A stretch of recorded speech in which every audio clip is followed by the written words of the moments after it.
एक छोटे से गांव में राघव और मोहन नाम के दो लड़के रहते थे। दोनों बचपन से सबसे अच्छे दोस्त थे। उनके बीच इतनी गहरी दोस्ती थी कि लोग उन्हें एक ही सिक्के के दो पहलू कहते थे।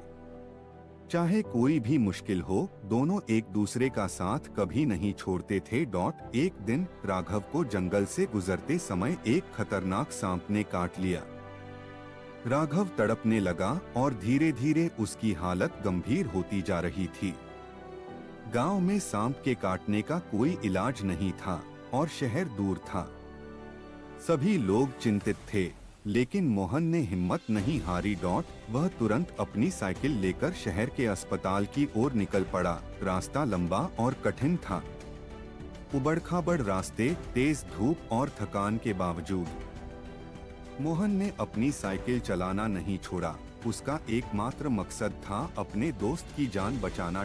कई घंटे बाद जब वह अस्पताल पहुंचा, तो डॉक्टर ने कहा, सांप का जहर बहुत तेजी से फैल रहा होगा, हमें जल्दी से जल्दी यहां आना होगा। मोहन ने बिना वक्त गवाए डॉक्टर और दवा लेकर वापस गांव की ओर दौड़ लगा दी।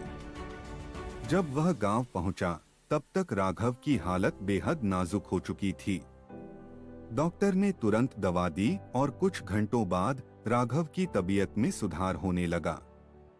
गांव वालों ने राहत की सांस ली। राघव ने आंखें खोलीं और देखा कि उसका दोस्त मोहन उसके पास बैठा मुस्कुरा रहा था।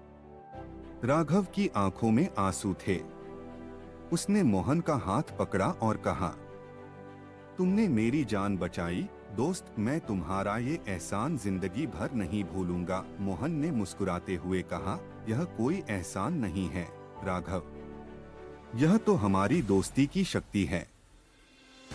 सच्चे दोस्त एक दूसरे की जान बचाने के लिए कुछ भी कर सकते हैं। उस दिन के बाद राघव और मोहन की दोस्ती और भी मजबूत हो गई।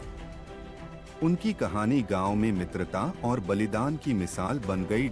संदेश, सच्ची दोस्ती का मतलब सिर्फ साथ रहना नहीं, बल्कि एक दूसरे के लिए हर मुश्किल घड़ी में खड़ा होना है।